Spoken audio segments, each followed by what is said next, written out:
तो 70 रुपये नहीं छड़ सकता। 1600 देना तो उन्हें 70 रुपये लैके जाना है उतों।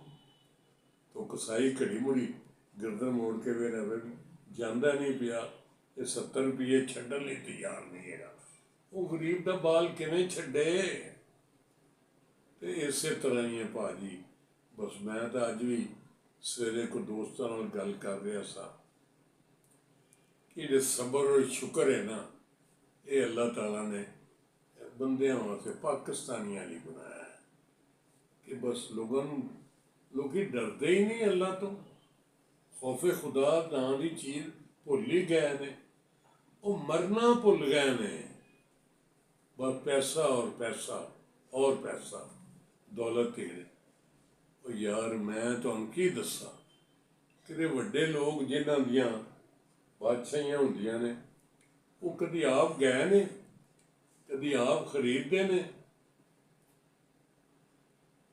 कदी लाहौर एडिशनल डिप्टी कमिश्नर होंदियां होया मैं कदी वो रेट फिक्स करने लई बहना तो मैं कहना जिहड़ी कमेटी बनी हुंदी सी कि यार मैनूं ये दसो इस भाव ते जिहड़े तुसीं मेरे कोलों फिक्स करा रहे हो कि जी यह भाव रखो जी, सॉरी इहदा किलो का, इस भाव ते मिल जाएगा गोश्त या जिहड़ी चीज़ भी, घ्यो या होर या होर ठंडी मिट्टी रोज़मर्रा के इस्तेमाल की चीज़, वो जनाब मिल जाएगा। जे मैं ज़्यादा ही कहना कि यार मैं हुणे बंदा कर ला, मेरा नौकर तो यह दसदा जिहड़ा मुलाजम लैन जाता है गोश्त या होर चीज़ा, वो तो भाव है ला के बिल देंदा। मैं एक अद्धी बारी बिल भी मीटिंग वहाए लोगों कि यार मेरे को चार्ज जो है इन्ने पैसे मेरा नौकर लै गए। तो फिर की आते लोग कि सर जी प्रैशर रखो, प्रैशर जे तुसीं वधाई जाओगे ना ये फिर होर वधाई जाणगे। तुसीं अगर 1500 हुण कीता तो फिर 1600 कर दोगे तो वो आप ही 1700-1800 कर देंगे। यार हुण तो हज़ारां दीयां गल्लां ने, लेकिन गरीब आदमी वो गल मजाक की बनी है जी। उदों हुण तो खैर मुर्गा है जिहड़े आ गए ने, मुर्गे जिहड़े खलोते जिन्हां कोल खला नहीं होया जांदा, वो बेचारे मुर्गे उन्हें कहा जी हुण तो मुर्गा बंदा उदों खांदा है या मुर्गा बीमार होवे तो या बंदा बीमार होवे तो मुर्गा खाना होवे तो बे इनूं मुर्गा खवाओ। दोवें बेचारे एवें ही हुंदा बस।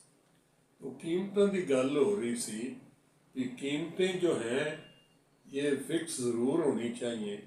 और सबसे बड़ी बात जो मैंने अपने कैरियर में देखी है वो जनाब ये है, सच्ची बात है कि लिखना ज़रूर चाहिए ऊपर मुकर्रर कीमतें। मेरे जैसे कई पुराने डिज़ाइन के बंदे संगा दे मारे हुए झूठियां चुतराटां ले चुकी फिरदे।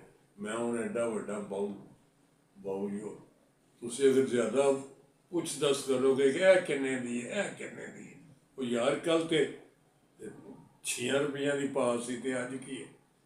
तो वो तुहाडे अल दुकानदार इंज वेखेगा तुसीं कोई फाका कशदे मारे हो, लगदा तुसीं बोलदे ही नहीं, तुसीं शर्म और संगा दे मारे होए चुप करके पैसे दे ही जाते हो ते अपना भरम रखने की कोशिश करते हो। जिहड़ा नहीं रहिंदा रह भी किवें सकदा, तुहाडी आमदनी नहीं इन्नी, तुसीं पैसा बड़ी मेहनत नाल कमाते हो मजदूरी करके, फिर तुसीं अगर पैसे देंदे हो बड़ा सोच समझ के देंदे हो और गिण के देंदे हो, गिण के लैंदे हो कि बाबू जी ये भाजी है की करते पे हो, इन्ने पैसे घट दिते हैं। अच्छा अल्लाह यार रहा वो बड़ा ध्यान रखना है भाई, बड़ा ध्यान रखना है। वो ध्यान क्यों ना रखे भी, तुसीं 10 चो 2 रुपये या 3 रुपये रखते पे हो तो मैं तो अफोर्ड नहीं कर सकता हर दुकान तो इस तरह अगर मैं करा। और फिर ये है कि जो प्राइस कंट्रोल कमेटीज़ जो हैं और जो मजिस्ट्रेट साहब या अफसरान जाते हैं वो ध्यान से नहीं देखते, वो समझते हैं ये ऐसे फ्यूटाइल एक्सरसाइज है, एवं फजूल किस्म की है, कोई फायदा नहीं होना। दो चार बंदियां नूं वो मजिस्ट्रेट साहब का बंदा और सिपाही को दूसरा जिहदे नाल लगदी फगदी होवे या उन्होंने फड़ लैणगे, हाँ भी आ भी उन्हें कहा पा चल मजिस्ट्रेट साहब बुला दे पैंदे, उन्हें कहा 1000 रुपया जुर्माना, चलो जुर्माना वो खाना पूरी कर गए, इतनी दुकानें चेक की, इतने जुर्माने किए, इतने ये किए, इतने वो किए, उस सजा की एवं ही बस वो फॉर्मल सिस्टम करके ते ख़त्म कर देंगे। तो जांदा कौन है? अमीर आदमी तो लैन ही नहीं जाता। अच्छा फिर गाहक जड़े ने, मैंने वो भी देखा है, गाहक भी समझते हैं उल्टा। मैंने कई दफ़ा देखा, मैं खुद गया हूँ, कि गाहक जो है ना वो उसका दुकानदार की साइड लेने लगते हैं। वो जनाब बाबू जी है ठीक बेचता है, वो कहते तुहाडे तुसीं ते एवें डैसबाजी बनाई है, इहदे नाल कोई फर्क पैना, वो पिछों ही सस्ता नहीं आउंदियां चीज़ां। मार्केट का एक प्राइस का दी डिटरमिनेशन का एक अपना तरीका है, डिमांड एंड सप्लाई जिहड़ी है इहदा सिस्टम है। असीं भी माड़ी मोटी इकनॉमिक्स पढ़ी हुई है, उहदे नाल तां कम नहीं बनता। मार्केट चीज़ां इन्नियां सुट्टो इन्नी क्वांटिटी तो बंदा अवेलेबल हो, जोड़ा बंदा जिन्नी चीज़ लेना चाहता वो ले लै अपनी मर्जी के मुताबिक। ना बंदे बेचारे को पैसा है, ना बेचारे को सिस्टम है कोई। लिहाजा साड़ी गुजारिश यही है कि चेकिंग ज़रूर करें, रेट भी ज़रूर फिक्स किया जाए, हर चीज़ का कीमत लिखी भी जाए, थोड़ा बहुत ख्याल तो रहे ना दुकानदार को, बेचने वाले को भी, और सॉरी लेने वाला जो है उसको भी पता हो। वरना बेचारा मेरे जैसा बोलता भी नहीं और कुड़दा रहता है, दिल के कुड़दा समझ दो, उसके बाद दिल में बेजारी का इजहार करता रहता है कि यार क्या है, अपने पैसे दिमाग नाल गिनदा रहता है, पैसे भी पूरे नहीं होंगे, चीज़ां भी पूरियां नहीं होंदा, घर बीवी बच्चों का भी डर कि की ले आए हो चीज़ां, यह भी रह गई, यह भी रह गई। वो कहता मैं करा कि मेरे को पैसे ही इन्ने सन कि पैसे ज़्यादा ले जाओ, वो किन्ने को ज़्यादा ले जावा, मैं घड़ी मुड़ी देना पैसे लैके जाना, फिर वो हर दफ़ा रेट ही होना होर वधाए उन्हें होर, वो मैं की करा, आखिर मियाँ बीवी लड़ाई लड़न लग पैना। वो कहना मैं दस की करा, सिर पाड़ दे मेरा, दस मैं की करा। वो कौन ही सुनता, बोल भलियो भली पई है, गनीमत जान कि यह पैसे मिल गए ने, यह मैं चीज़ां लै आया, उन्हें अल्लाह वल ध्यान कर, अल्लाह बेहतर करे। वो लड़ते लड़ते बेचारे चुप कर गया। तो ये कोई अगर सारे लोग मेरे समेत, अगर सारे जहाँ जहाँ कोई बंदा है वो सही खुदा खौफी करे, तोल भी ठीक रखे, कीमत भी ठीक रखे, ठीक है महंगाई तो ऑल ओवर है, अक्रॉस है, सारी दुनिया में है, सब जगह है, लेकिन कोई हद कोई हिसाब, चलो किसी वक्त को किसी चीज़ का।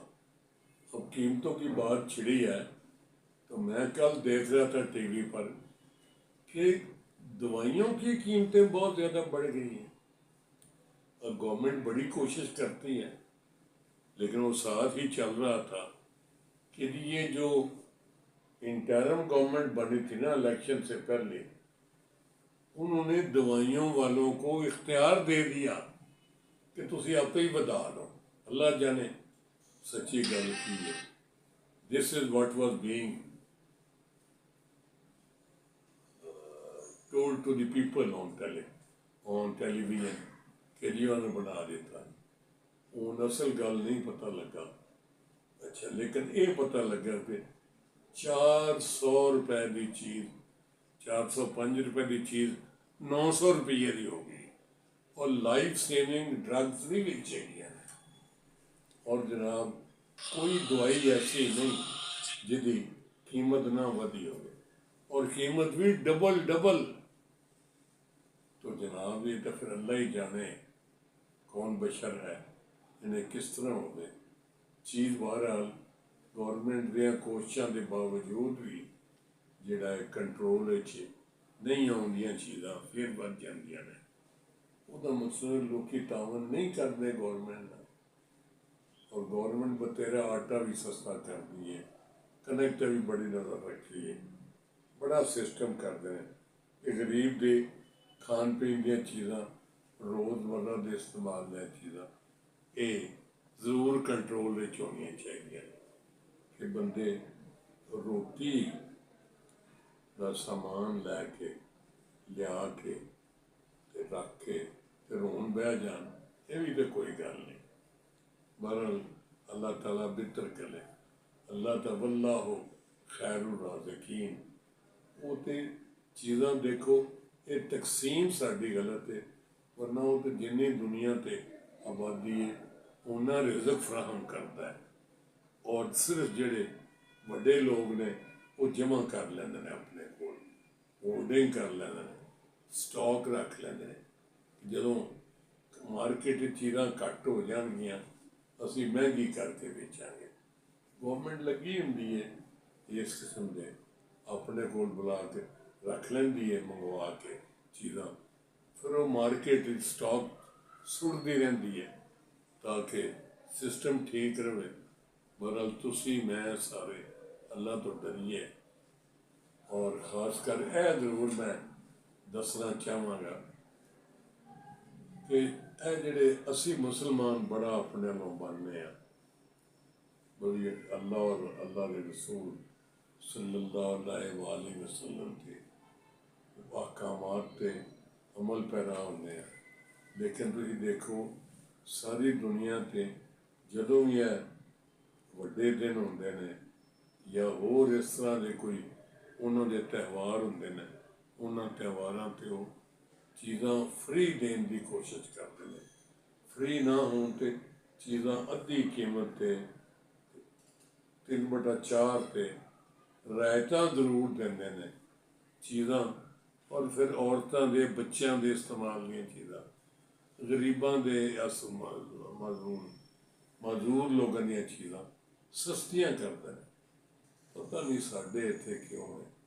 मेरा पैगाम तो मेरी दरखास्त है कि यार खुदा दा वास्ता इधर ध्यान करो, ये पैसा ये दौलत इत्थे ही पई रहनी, छड़ जानी है आने वाले वारसां वास्ते, ते पुछ दस ते सानू होनी है ना ले जा। तो ये अल्लाह ताला ने मौका दिता है, जब तक जिंदा हाँ असीं इनू ठीक ठाक करिए। वमा अलैना इल्ला बलागुल मुबीन।